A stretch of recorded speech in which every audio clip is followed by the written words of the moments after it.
आज मार्कडवाडी येथे तुम्हा सर्वांना भेटण्यासाठी, तुमच्याशी बोलण्यासाठी आज उपस्थित माननीय सदाभाऊ खोत, या विधानसभा मतदारसंघाचे नेते माननीय रामभाऊ सातपुते, या गावचे माजी सरपंच माननीय विजय मारकड, सोपान वाघमोडे, अप्पाजी मारकड, पांडुरंग चोपडे, भगवान कोडलकर, महेश मारकड, आनंदा मारकड, अनुसयाताई मारकड, या मंचावरती उपस्थित सर्व मान्यवर, अखंड महाराष्ट्राचं आणि अखंड देशाचं लक्ष मार्कडवाडीकडे लागून राहिलेलं आहे। आणि म्हणून जेव्हा मार्कडवाडीतून आम्हाला फोन आले की मार्कडवाडीतून एकच बाजू महाराष्ट्राच्या समोर जातीये की मार्कडवाडीतल्या लोकांना बॅलेटवरती मतदान हवं आहे आणि म्हणून तुम्ही आणि सदाभाऊनी या गावात आलं पाहिजे। तुम्हाला पाहिजे का बॅलेटवरती मतदान? मार्कडवाडीवाल्यांना जोरात सांगा, कळू द्या, राज्याला कळू द्या।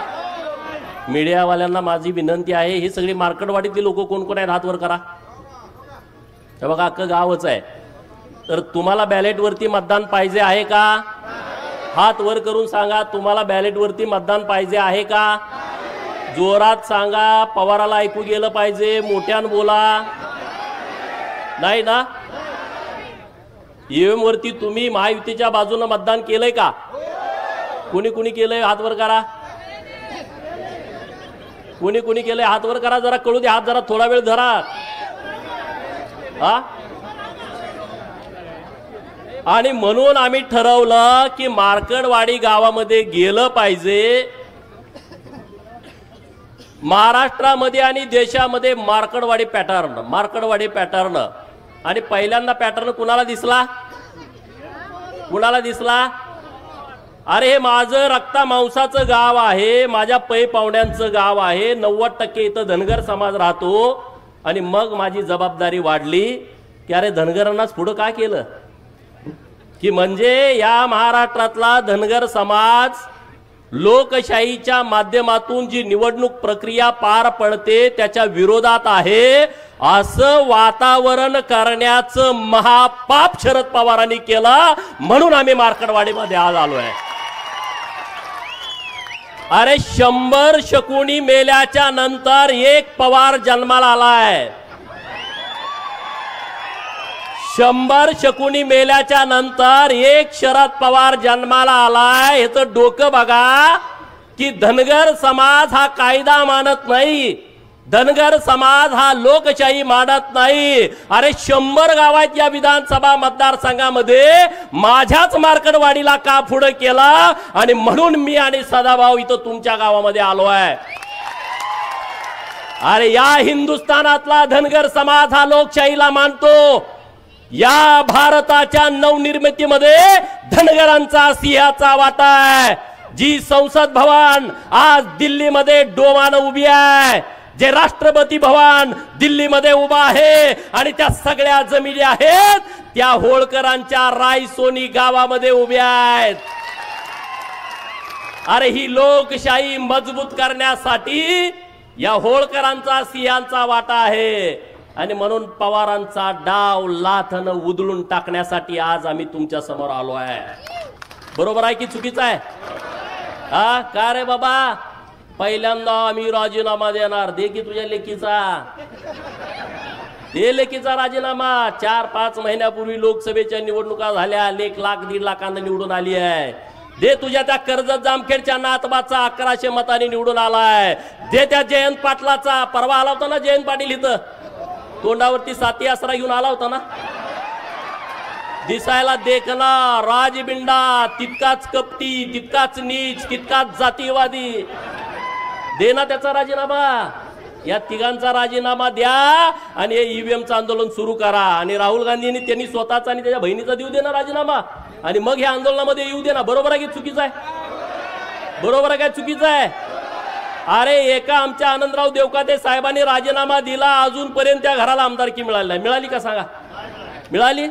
तुम्ही बळीचे बकरी आम्हाला करता, अरे तुम्ही व्हा ना, तुम्हाला बिरोबाला कापतो ना आम्ही माजलेल्यांना। बरोबर ना? आपण बिरोबाला कुणाला कापतो? बोकाड. ते कुठलं बोकाड कापतो? 10-12 बोकड आपल्याकडे असतात, कुणाला कापतो? बकरी आपल्याकडे 100 असतात, पण त्यातल्या एकालाच का कापतो? कारण ते माजलेलं असतं. आणि म्हणून या महाराष्ट्रातल्या प्रस्थापितांना आपल्याला बिरोबाला आणि खंडोबाला कापावं लागेल. कापायचं की नाही कापायचं? आज महाराष्ट्रामध्ये आणि देशामध्ये निवडणुका झाल्या, ईव्हीएमच्या नावानं तुम्ही आता गळा काढताय. सदाभाऊनी त्यांच्या भाषेत तुम्हाला सांगितलं, अरे बाबांनो, ही ईव्हीएम आलंय कधी? तुम्ही त्याच्यानंतर 2 वेळा केंद्रामध्ये सत्ता भोगली. 2009ला हे शरदचंद्रजी पवार या माढा लोकसभा मतदारसंघातून ईव्हीएम वरती निवडून गेले की नाही गेले सांगा? 5 वर्ष तुमचे प्रतिनिधी होते. तुमच्या गावात किती वेळा आलते? मार्कडवाडीमध्ये किती वेळा आलते? जरा जोरात कळू द्या. म्हणजे संधी साधायचा असला का हा माणूस कुठे येतो बघा. तुमचा प्रतिनिधी होता तेव्हा हा माणूस तुमच्या गावात आला नाही, एकदा पण आला नाही. अरे तुमच्याच गावात काय, या माढा लोकसभा मतदारसंघामध्ये शेकडो गावात हे कधी गेले नाहीत आले. यांना तुमचं काही देणं घेणं नाही आहे. यांचं कसं आहे, आमच्याच कोंबड्यानं बाग दिली पाहिजे आणि मगच उजाडलं पाहिजे. हा जो गेल्या 50 वर्षापासूनचा प्रयोग सुरू आहे, तो प्रयोग आता त्यांचा कोंबडा देवाभाऊनी कापून खाल्लेला आहे. बरोबर? त्यांचा आता कोंबडा ओरडू शकत नाही आणि त्यामुळे त्यांच्या तळपायाची आग मस्तकात गेलेली आहे. आणि म्हणून ठरवलं की आपल्या लोकांशी जाऊन बोललं पाहिजे. समोर जे आंदोलन करतायत त्याही भावांना माझी विनंती आहे, अरे तुम्ही चुकी कसलं आंदोलन करताय? अरे जर समाजाचं आंदोलन असतं, आम्ही सरकारचा विचार केला नसता, आम्ही तुमच्या बाजूने ठामपणे उभं राहिला असतो. आज जे मार्कडवाडीतून जे आंदोलन उभा करताय ना, हे सरंजाईशाही, हे मोहिते असतील, हे पवार असतील, ह्यांना वाटतंय की आम्हीच या लोकांना गुलाब बनवून आम्हीच इथले राजे आहोत लोकशाहीतले सुद्धा. अरे डॉक्टर बाबासाहेब आंबेडकर साहेबांनी जेव्हा संविधान आणलं ना, तेव्हा राजे आणि पोतराजे एका लेवलला आणून बसवले, यामध्ये फरक ठेवला नाही. आणि तुम्ही आता लोकशाहीमध्ये गेली अनेक वर्ष या महाराष्ट्राच्या सत्तेमध्ये ठाण मांडून होता आणि आता तुम्ही बाजूला झाल्यानंतर तुम्हाला वाईट वाटतंय. तुमच्या पोटामध्ये कळा उठतेत. तुमच्या पोटात किती जरी कळा उठल्या तर देवाभाऊ नावाचा डॉक्टर आलाय, चुन्याची गोळी देऊन तुम्हाला बरं करतोय. तुम्ही आता टेन्शन घेऊ नका. ईव्हीएम वरती घोटाळा होतोय. अरे माझं 2019ला मी बारामतीमध्ये उभा होतो, माझं डिपॉझिट जप्त झालं, मी भारतीय जनता पार्टीचा उमेदवार होतो. ईव्हीएम मध्ये जर घोटाळा असता तर माझं डिपॉझिट गेलं असतं का? तुम्ही साधा विचार करा, गेलं असतं का सांगा? जरा तरी जवळ आणून चिटकवलं असतं का नसतं? हा, जरा तरी जवळ. अरे 2024च्या लोकसभेमध्ये तुमचे 31 खासदार निवडून आले, तेव्हा ह्यांची स्टेटमेंट काय होती पवारांची? महाराष्ट्र आणि महायुतीचा सुपडा साफ केला. बघा पेपर काढून, बघा युट्यूब वरती बातम्या काढून. महाराष्ट्राची जनता माफ करणार नाही, त्यांनी तुम्हाला हद्दपार केलं. 4 महिन्यापूर्वी यांची स्टेटमेंट. आणि आता तुम्हाला हद्दपार केलं तर ईव्हीएमच्या मागे पवार दडायला लागले. अरे ईव्हीएम बारकी मशीन आहे, त्याच्या मागे पवारासारखा माणूस दडू शकतो का? पण दडायला लागले. सदाभाऊनी तुम्हाला सांगितलं बॅलेटवरच्या ह्यांना निवडणुका काय पाहिजेत. डॉक्टर बाबासाहेब आंबेडकर साहेब 1952ला लोकसभेला उभा होते, त्यांचा 14,000 मतांनी पराभव झाला आणि 74,000 मतं त्यांनी बाद केली होती. 74,000 मतं बाद. हे टगे लोक काय करायचे माहिती का? तुमचं बॅलेटवर आहे, दुसरी टिक मारली, बाद झालं. चिठ्ठी गिळून खाल्ली, विषय संपला. चिठ्ठी पळवून नेली, विषय संपला. आता यांना यात हस्तक्षेप करता येत नाही. आज हे मीडियामध्ये काय सांगतायत की अमेरिकेमध्ये सुद्धा ईव्हीएम वापरलं जात नाही. किती खोटं सांगायचं बघा. आज देशामधल्या अनेक राष्ट्रांमध्ये ईव्हीएम वरती निवडणुका होत आहेत.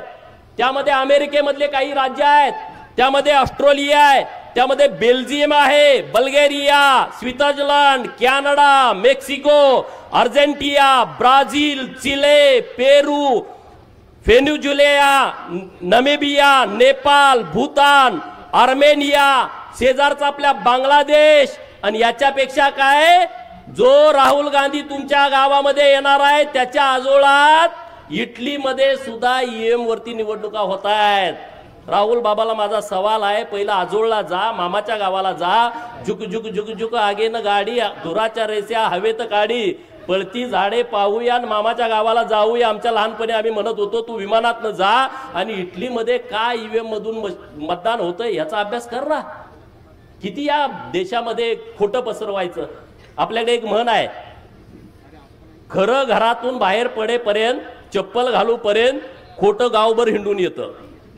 खरं घरातून बाहेर पडेपर्यंत चप्पल घालेपर्यंत खोटं गावभर हिंडून येतं. महाराष्ट्रामध्ये आणि देशामध्ये तसं झालंय. नरेंद्र मोदी साहेबांचं खरं चप्पल घालूच तर राहुल बाबाचं खोटा कर देशभर पसरतंय. इकडं शरद पवार देवाभाऊचं खरं चप्पल घालूच तर बाहेर पडूच तर शरद पवारचं खोटा का महाराष्ट्रभर पसरतोय. असं झालं तसं झालं, अमुक झालं तमुक झालं. अरे पारावरती गप्पा मारताना पवार साहेब लय खतरनाक माणूस आहे, पवार साहेब माणूस हुशार आहे. अरे आतापर्यंत शरद पवार हा विश्वासघातकी माणूस आहे हे सगळ्या लोकांना माहित होतं. कुणाकुणाला माहित नव्हतं हात वर करा. सगळ्याला माहित, कुणाकुणाला माहित होतं त्याने हात वर करा की शरद पवारांचं संपूर्ण राजकारण हे विश्वासघातावरती अवलंबून आहे. याबद्दल महाराष्ट्रातल्या कुठल्याच माणसाच्या मनामध्ये शंका नव्हती. का होती कुणाच्या मनामध्ये शंका? पण शरद पवार हुशार आहे असं सगळी माणसं म्हणत होती. शरद पवाराला अक्कल जास्त आहे, ती कधी काय करत सांगता येत नाही. हे म्हणणं तुमचं खरं होतं का नाही सांगा. पण मार्कडवाडीच्या पॅटर्न मध्ये पवारांनी लक्ष घातल्यानंतर पवार विश्वासघातकी आहेत हे सगळ्याला मान्य होतं. पण पवारांची अक्कल सुद्धा संपलेली आहे हे आता मार्कडवाडीच्या आंदोलनामधनं माहीत झालेलं आहे लोकांना. बरोबर ना? अरे बाबा काय आंदोलन तुम्ही करताय, काय प्रक्रिया आहे तुम्ही समजून घ्या. या महाविकास आघाडीच्या नेत्यांना मी आणि सदाभाऊंनी आवाहन केलं होतं.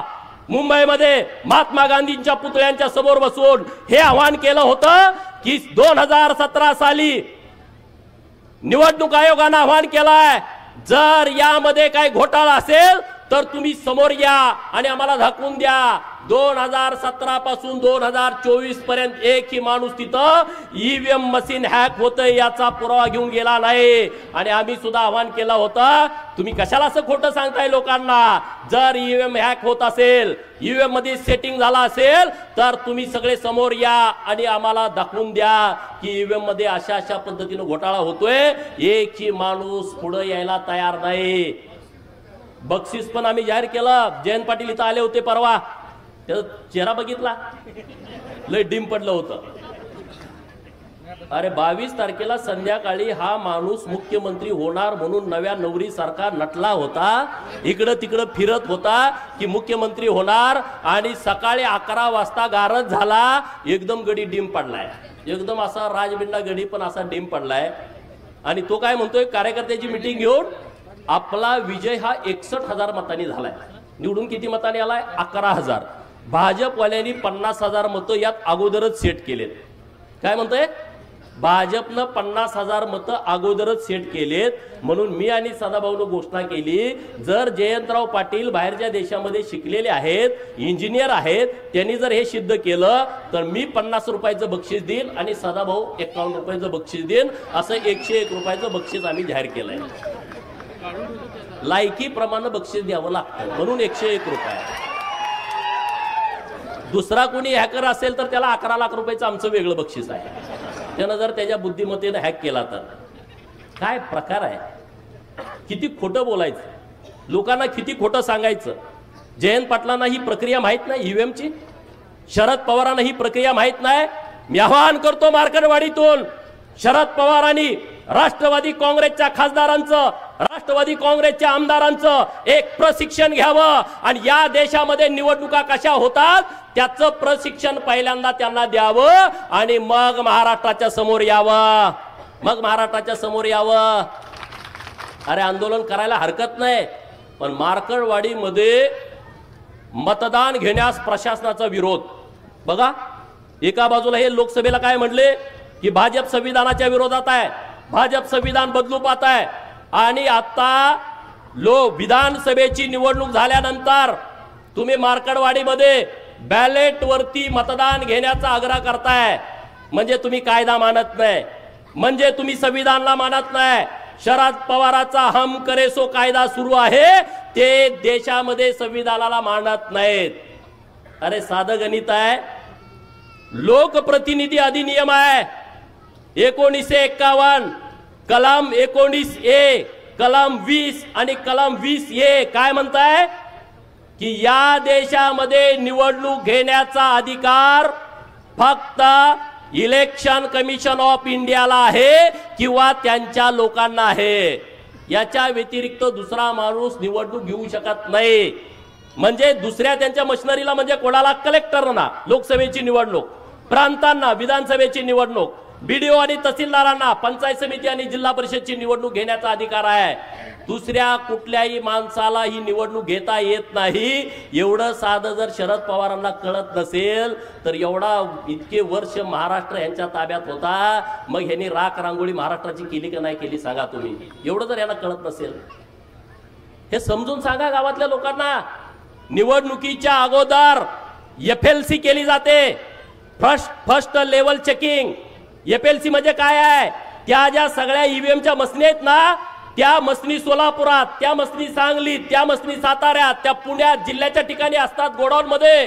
तिथं प्रत्येक पक्षाचा प्रतिनिधीला बोलवलं जातं. भाजपा, राष्ट्रवादी, शिवसेना, उद्धव सेना, शरद पवारची राष्ट्रवादी, काँग्रेस, छोटे पक्ष बसपा असेल, माकप असेल, सेकाप असेल, रासप असेल, रिपाई असेल, रयत संघटना असेल, या सगळ्या पक्षाच्या प्रतिनिधीला बोलावलं जातं आणि तिथं फर्स्ट लेवल चेकिंग केलं जातं. म्हणजे काय केलं जातं?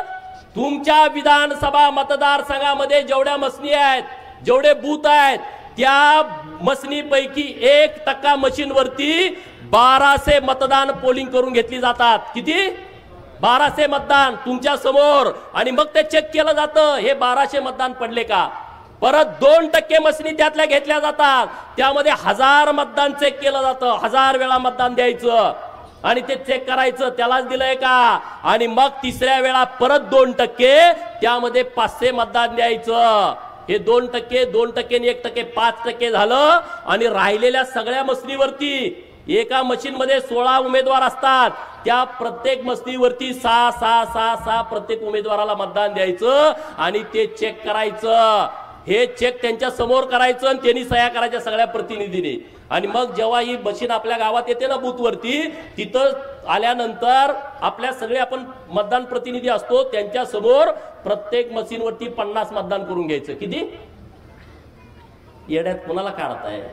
अरे आमचा मेंढका सुद्धा हुशार झाला पवाराच्या पार्टीच्या लोकांनो. मेंढक्याला सुद्धा अक्कल आली. अरे उद्या आमचा मेंढका जर आमदार झाला तर तुमच्यापेक्षा चांगलं काम करू शकतो. पण तुम्ही लोकांची दिशाभूल करताय, लोकांना फसवताय, लोकांना खोटं सांगताय. पवारांना माझं आव्हान आहे, मार्कडवाडी पॅटर्न पवारांना का जवळचा वाटतोय. मी मीडियामध्ये पण सांगितलं, पवारांना अट्रॅक्शन मार्कडवाडीचं का आलं, राहुल गांधींना अट्रॅक्शन मार्कडवाडीचं का येत आहे, तर त्याचं कारण मित्रांनो वेगळं आहे. नानाभाऊ आपले यायला लागलेत पाणी करायला.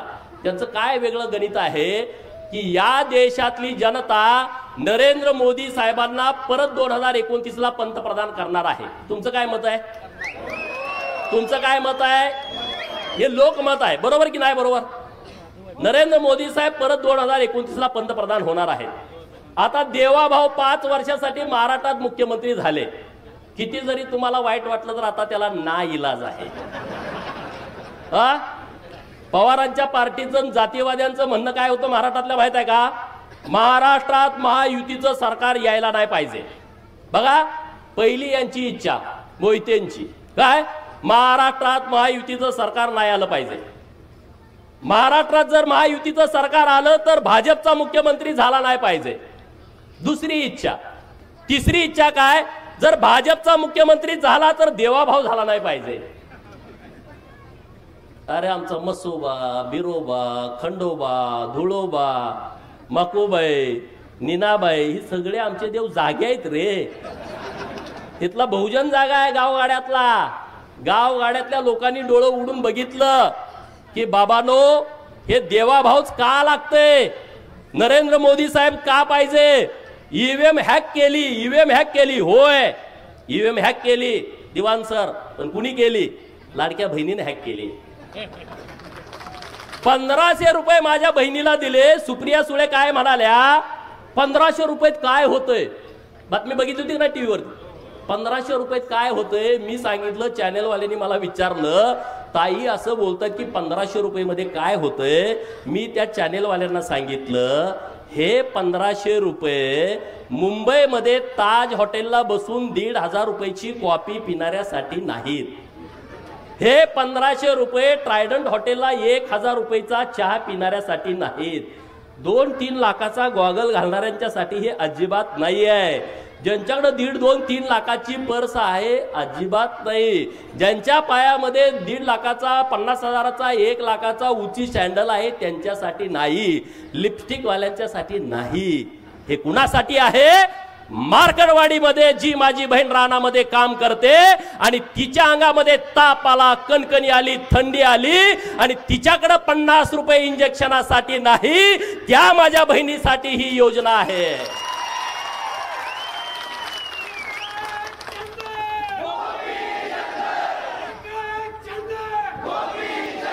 दुपारची शाळा सुटल्यानंतर पोरग पळत पळत पळत येतंय, आई आई आई मला 10 रुपये पाहिजेत आईस्क्रीम घ्यायला।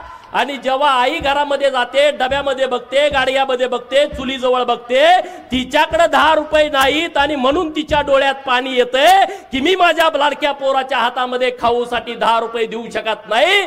त्या लाडक्या बहिणीसाठी ही आमची योजना आहे। आणि म्हणून महाराष्ट्रातल्या लाडक्या बहिणीनं ही ईव्हीएम मशीन हॅक केली। या महाराष्ट्रातल्या ओबीसीनं 346 जाती असणाऱ्या ओबीसीनं, भटक्या विमुक्तानं, या महाराष्ट्रातल्या लोकांनी ईव्हीएम मशीन हॅक केली। सगळी मतं ही महायुतीच्या बाजूने दिली। या महाराष्ट्रातला गरीब मराठा ताकदीनं देवाभाऊंच्या पाठीमागे उभा राहिला, त्यानं ही मशीन हॅक केली। मित्रांनो, गावातल्या कोतवालाला जाऊन भेटा, 7,500 पगार वाढवला, परत 10% वाढवला।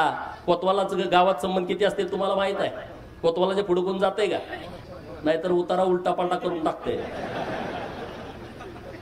या महाराष्ट्रातल्या कोतवालांचा 7,500 पगार वाढवला। त्या कोतवालांनी आमच्या बाजूने मतदान केलं, त्यांनी ईव्हीएम मशीन हॅक केली। गावातल्या पोलीस पाटील इथं कोण आहे का? पोलीस पाटील 8,500 मानधन वाढवलं या महाराष्ट्रातल्या पोलीस पाटलांचं। मग police Patil EVM machine hack करायचं सोडल का सांगा? 5 वर्ष आंदोलन करत आम्हाला हे द्या आम्हाला ते, कुणी काय दिलं नाही। देवाभाऊनी 8,500 वाढवून टाकले। पोलीस पाटलाला पै पाहुणे नातेवाईक असते की नाही? पाटील गावात रुबाबदार असते, दिलं नसते काम पाटलाचं। पाटलाच्या नातेवाईकांनी मशीन हॅक करून टाकली, सगळे महायुतीच्या बाजूने मतदान करून टाकलं की नाही टाकलं सांगा? होमगार्ड पोरं आंदोलन करतात, 180 दिवस आम्हाला काम द्या आणि आमच्या मानधनात दुप्पट वाढ करा। कधीच कुणी केली नाही, देवाभाऊने केली, दुप्पट वाढ करून टाकली। पोलीस ड्रेसमध्ये असणारा माझा होमगार्ड भाऊ खुश झाला, त्यानं ईव्हीएम मशीन हॅक केली। 1 रुपयामध्ये विमा। त्या द्राक्ष बागायतदार शेतकऱ्याला विचारा, त्या डाळिंब बागायतदार शेतकऱ्याला विचारा, त्या ऊसवाल्याला विचारा, त्या कापूसवाल्याला विचारा, 1 रुपयामध्ये विमा। अरे शेतकरी खुश झाला, 0 लाईट बिल, शेतकरी खुश झाला। मी विचारलं शेतकऱ्यांना प्रचाराला गेल्यावर, किती वीज बिल होतं तुमचं? म्हणला 5 लाख, घेतल्यापासून भरलंच नाही। 3 लाख, 2 लाख, मग तो काय पवारच्या बाजून मतदान करेल का सांगा ना? ज्याचं लाईट बिल 3 लाख, 4 लाख, 5 लाख माफ झालं, तो पवारांच्या बाजूने मतदान करेल का? नाही करणार। त्यानं ईव्हीएम मशीन हॅक केली, ही बोंबलत सुटली ईव्हीएम मशीनच्या नावाने।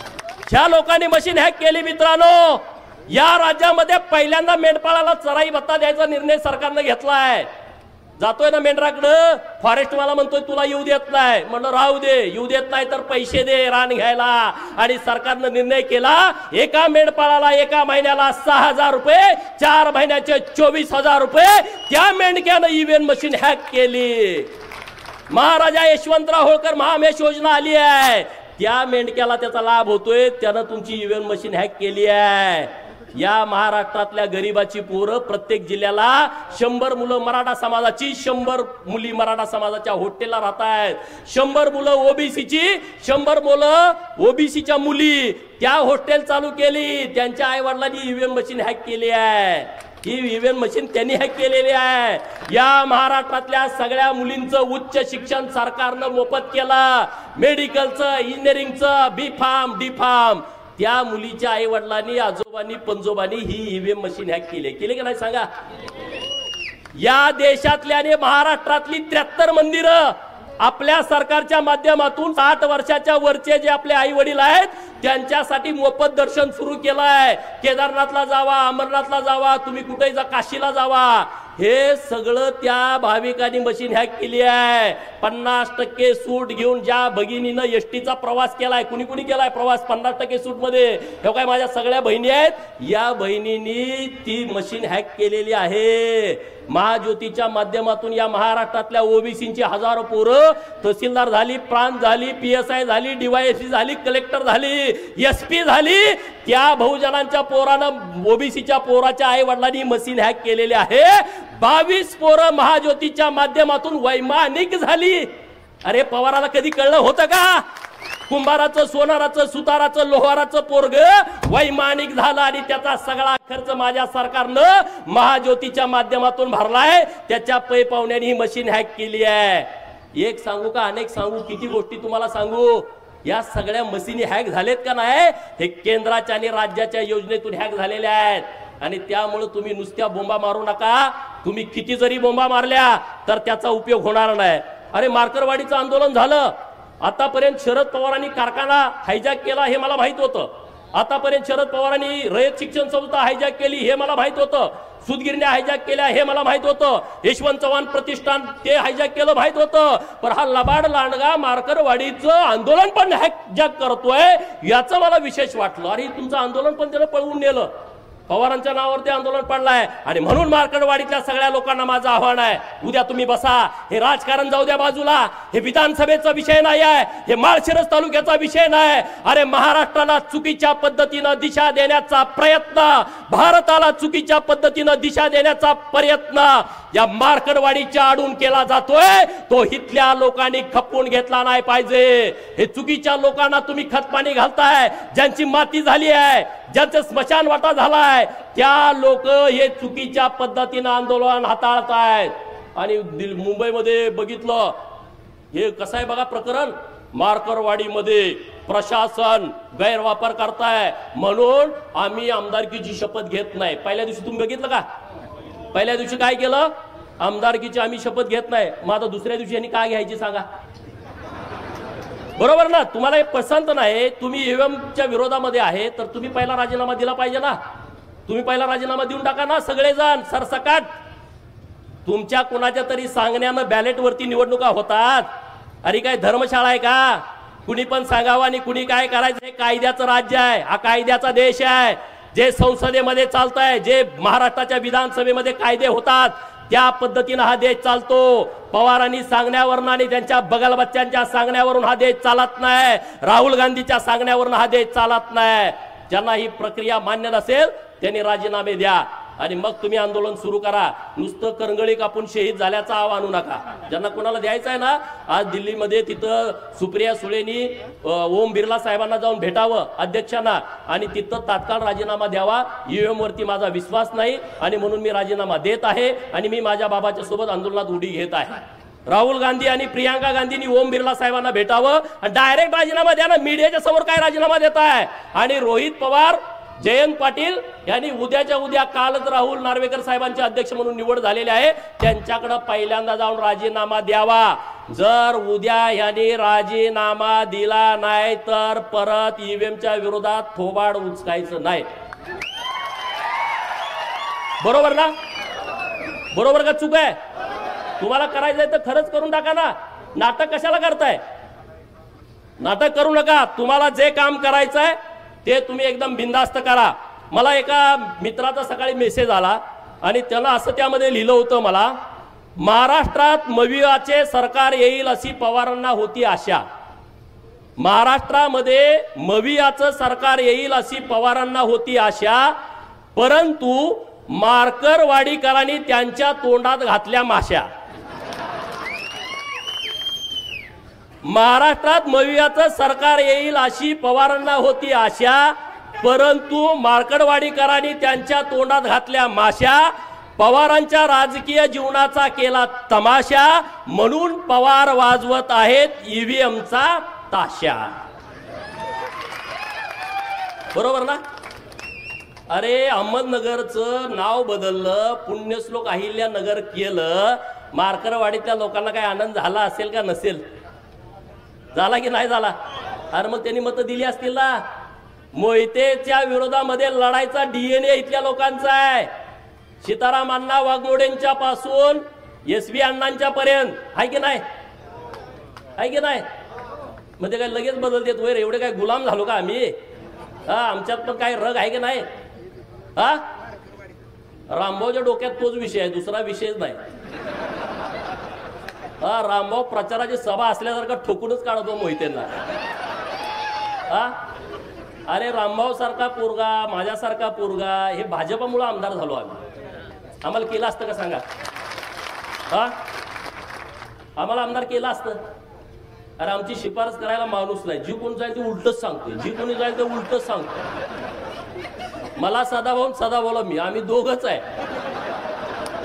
सदाभाऊला म्हणते गोपीचंदला कशाला नादाला लागतोय, मला म्हणत नाही, त्यांना माहित आहे.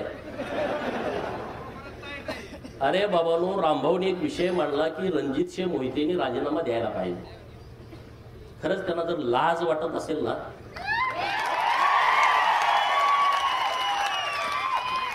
अरे आपण ज्या देवाभाऊंच्या मुळे माणसात आहोत, जेलमध्ये तुम्ही असता, त्या देवाभाऊंच्या अडचणीच्या काळात विधानसभेला विरोधामध्ये गेला. नितेश राणेंचं टाळ्या वाजवून जरा अभिनंदन करा. मी कहाणी तुम्हाला सांगणार आहे. नारायण राणे हा एकदम कडवा माणूस आहे, बरोबर, रगेल आहे. पोरं त्यांच्या पुढची रगेल निघाली. परवा देवाभाऊंचा गटनेतेपदी जेव्हा निवड झाली विधिमंडळाच्या, तेव्हा सदाभाऊ त्यांच्या बाजूला मी, माझ्या बाजूला नितेश राणे, नितेश राणेच्या बाजूला रणजित मोहिते बसले होते सेंट्रल हॉलला. नितेश राणे साहेबांना ते दिसल्या म्हणजे तू कसं काय इथं आलाय? हे खरी परिस्थिती. अरे तुला काय लाज लज्जा वाटत नाही का? नाही, ते रामभाऊनं आमची खानदानाची आईवण काढली. अरे तुझे कुठं, तू खानदान सगळं जेलमध्ये असतं तुझं म्हणले. तू काय सांगतोय रे म्हणले? देवाभाऊंच्या विरोधात गेला, चाल पाहिला निघ. 4 दिवसापूर्वी गेलं ते उठूनच गेलं. आता ह्याच्यापेक्षा काय सांगायला लागतंय का? सेंट्रल हॉलमध्ये जर कॅमेरा असेल, मला माहित नाही कॅमेरा आहे का नाही तिथं, पण तिथं ते झाडलं, बाकीचे पण आमदार इकडे तिकडे कावऱ्या बघायला. वाघाच्या पोटी वाघ जन्मले तशी ती आहेत, ठोकून काढला. ते म्हणले देवाभाऊ आमच्यासाठी महत्वाचा आहे, कुठलं काय काढून बसलाय, घराचं बोललं न्यायचं बोललं. ही सगळी स्वप्नात होती. हे जे प्रस्थापित आहेत ना, प्रस्थापित नावाची जी जात महाराष्ट्रात आहे का नाही, त्यांच्या छाताडावरती नाचायला पाहिजे तुम्ही, आम्ही सगळ्यांनी.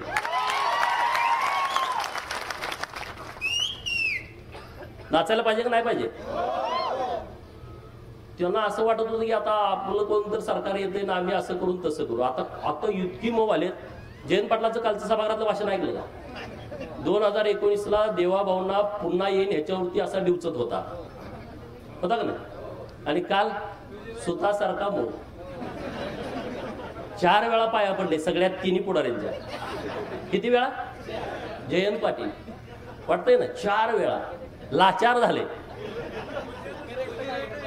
मोहिते एक किरकोळ आहे हो, किरकोळ म्हणजे तुम्हाला माहित आहे किरकोळ झाले. ती पूर्वीसारखी परिस्थिती नाही, त्यामुळे जास्त बोलण्यात काय पॉईंट असं मला वाटत नाही. कारण ह्या लोकांची सवय काय, आमचं पोरगं जरी जन्माला आलं तर ते आमदार झालं पाहिजे. आणि आम्ही किती बी इकडं 20-20 वर्ष काम केलं, त्यांचं काय ह्यांना लॉटरी लागली म्हणते. अरे लॉटरी?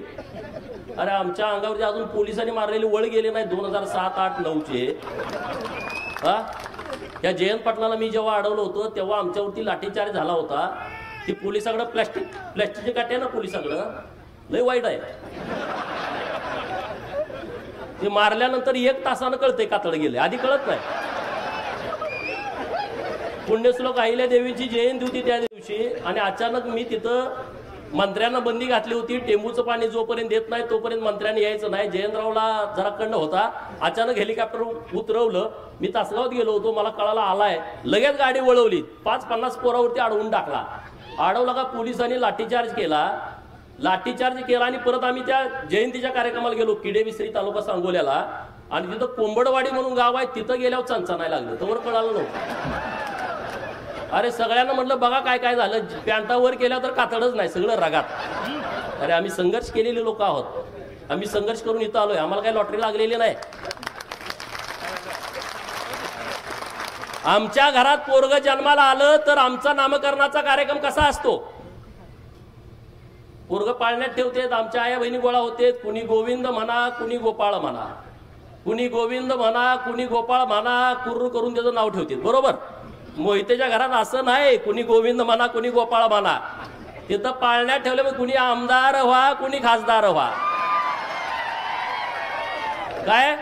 कुणी आमदार व्हा, कुणी खासदार व्हा, कुठल्याही पार्टीत जावा, बेईमान राहावा, पण आमदार खासदार व्हा. त्यात नाही जमलं तर जिल्हा परिषदचा अध्यक्ष व्हा, जिल्हा परिषदचा सभापती व्हा, झडपीचा मेंबर व्हा, पंचायत समितीचा मेंबर व्हा, नाही झालं तर मग तिथं सरपंच व्हा, पण सुट्टी देऊ नका. माझी भाजपला सुद्धा विनंती आहे, ज्यांनी गद्दारी केली आहे 2024ला आपल्या पडत्या काळामध्ये, त्यांना पायताना जवळ सुद्धा उभा करू नका. एकट्या मोहित्यांचा विषय नाही, महाराष्ट्रात ज्याने आपला लाभ घेतला, आपला गैरफायदा घेतला, त्यामुळे तुम्ही रामभाऊ चिंता करू नका. तुमचा योग्य सन्मान भारतीय जनता पार्टीच्या माध्यमातून होईल, यासाठी मी आणि सदाभाऊ माननीय देवाभाऊंना जाऊन भेटेन, चिंता करू नका अजिबात. आणि आपण काय काळजी करायची? आपला काय बाप आमदार खासदार होता का? अरे तुमचा तर बाप ऊसतोड मजूर होता. माझी आई मी तुमच्या समोर बोलत असताना शेतात राबतेय, सदाभाऊची आई शेतामध्ये राबतेय. आपलं नुकसान होणार आहे काय? आपला काय कारखाना आहे का, सुदगिरणी आहे का, बँक आहे का, आपल्यावर लोन आहे? काय नाही. आपल्याकडे कापड आणि गाडी सोडून काही नाही. काय चिंता करायचं आहे? त्यामुळं कुठल्याही प्रस्थापिताच्या छताडाला धरायला आम्हाला कधीच काय भीती वाटत नाही. आणि आम्ही छताड धरतोय तुमच्यासाठी धरतो. आमचं वैयक्तिक काय नाही त्यांच्यासाठी, आमचं वैयक्तिक तिथं काय अडकलेलं नाही आहे. आणि म्हणून आज ईव्हीएमच्या बाबतीमध्ये जो खोटं खोटं खोटं, अरे लोकांना ते खरं वाटायला लागलं. आता मला कुलाळवाडी नावाचं गाव आहे, 11च मतं विरोधात पडलेत, मग तिथं काय ईव्हीएम घोटाळा झाला? अरे मला मानणारी, भाजपला मानणारी, देवाभाऊला मानणारी लोक आहेत त्या गावातली, नुसती 11 मतं विरोधात गेली 1100 पैकी. अशी कितीतरी गाव आहेत महाराष्ट्रामध्ये. गाड्याच्या लोकांनी मतदान केलाय. गावगाड्याची काळजी घेणारा नेता आहे. अरे त्याला किती बदनाम करण्याचा तुम्ही प्रयत्न केला, किती आंदोलन केली, किती वेळा त्यांना डॅमेज करण्याचा प्रयत्न केला, किती त्यांना जातीवरनं हिनवलं. आणि तुम्ही पुरोगामी आहे का? अरे पुरोगामीच्या कंबारड्यात लाता लोकांनी घातलेल्या आहेत. यासलं थोतांड चालणार नाही या महाराष्ट्रामध्ये. अरे पुण्यश्लोक अहिल्यादेवींचं नाव दिलं सोलापूरच्या विद्यापीठाला, पवारांच्या मागे होतो आपण. 2004 ते 2018 का नाही नाव दिलं? का प्रश्न पडतो का नाही स्वतःच्या मनाला? पडतो की नाही पडत? सोलापूर मधला हा विषय. आघाडीचं सरकार होतं, नाव दिलं नाही. आमची लोक विसरतात का? नाहीत विसरत. आणि म्हणून मार्कंडवाडीतली गावातली लोक ताकदीनं महायुतीच्या सोबत उभा राहिली, नरेंद्र मोदी साहेबांच्या सोबत उभा राहिली, देवाभाऊंच्या एकनाथ शिंदे साहेबांच्या सोबत उभा राहिली. आणि पुढे सुद्धा तुम्ही ताकदीनं उभं राहा. या गावाचा सर्वांगीण विकास करण्याची सर्वस्वी जबाबदारी भारतीय जनता पार्टीची आहे. रामभाऊडी जे काम केलंय आणि राहिलेलं काम करण्यासाठी आम्ही पूर्ण ताकद गावाच्या पाठीमागे उभा करू. पवारांनी काय सांगितलं म्हणे, गावागावाचा ठराव घ्या. आता कोण घेणार? अख्खं गावच इथं आहे आमच्या बाजूला, बरोबर की नाही? उद्या ठराव घ्या. शरद पवारांनी घ्या, त्यामध्ये बारामतीचे बिन चिपळ्याचे नारद मुनी शरद पवारांनी आमच्या गावामध्ये येऊन भांडणं लावण्याचा प्रयत्न केला, त्याचा आम्ही निषेध करतो. आणि हे गाव ईव्हीएम मध्ये जे मतदान केलेलं आहे ते महायुतीला आम्ही मतदान केलेलं आहे असा उद्या ठराव घ्या, सगळ्याच्या सह्या घ्या आणि त्या बारामतीला पाठवून द्या, मीडियाला सगळ्या पाठवून द्या. द्याल का? जमाल का तुम्हाला? हे भिवू नका कुणाला, मी आहे ना तुमच्या बरोबर. एक छंद, एक छंद. अरे मला किती वेळा म्हणतात हाणतो, तोडतो, मारतो. काय तोडलंय का? हे प्रस्थापित नावाची जात सगळ्यात जास्त भित्री असते, सगळ्यात भित्री. ती वापर कोणाचा करते? प्रशासनाचा. त्यांना पीआय नसला कधी लाट लाट लाट हलतय, त्यांना डीवायएसपी त्यांच्या बाजूचा नसला झोपत नाही, तहसीलदार विरोधातला आला दचकून उठतोय निम्या रात्री. हे प्रशासनावरती चालतंय. हे घाबरट लोक असतात. सदाभाऊ मी काय उगाच पुढे आलोय काय? अरे आम्ही कुणाला पण अंगावर घ्यायची आमची तयार आहे, कुणाला पण सांगा. सभागृहामध्ये काय काय वेळा दादा आमदार म्हणले बघतो, अरे बघतो काय या तर म्हणलं मी एकटाच आहे, पळतेत माघारी, पळतेत येत नसतेत. अरे तुम्ही त्या पद्धतीनं राहावा. मार्करवाडी आणि माळशिरस तालुक्यातल्या आणि महाराष्ट्रातल्या लोकांना माझी विनंती आहे, जो पवारांनी हे आंदोलन हातामध्ये घेतलाय ते आंदोलन आपल्याला मुळापासून खऱ्या रूपानं मोडीत काढायचं आहे. त्यामुळे गावागावामध्ये ठराव घ्या आणि सगळ्या मीडियामध्ये द्या. एवढंच या निमित्तानं बोलतो. मार्करवाडीतल्या सगळ्या लोकांना मनापासून धन्यवाद.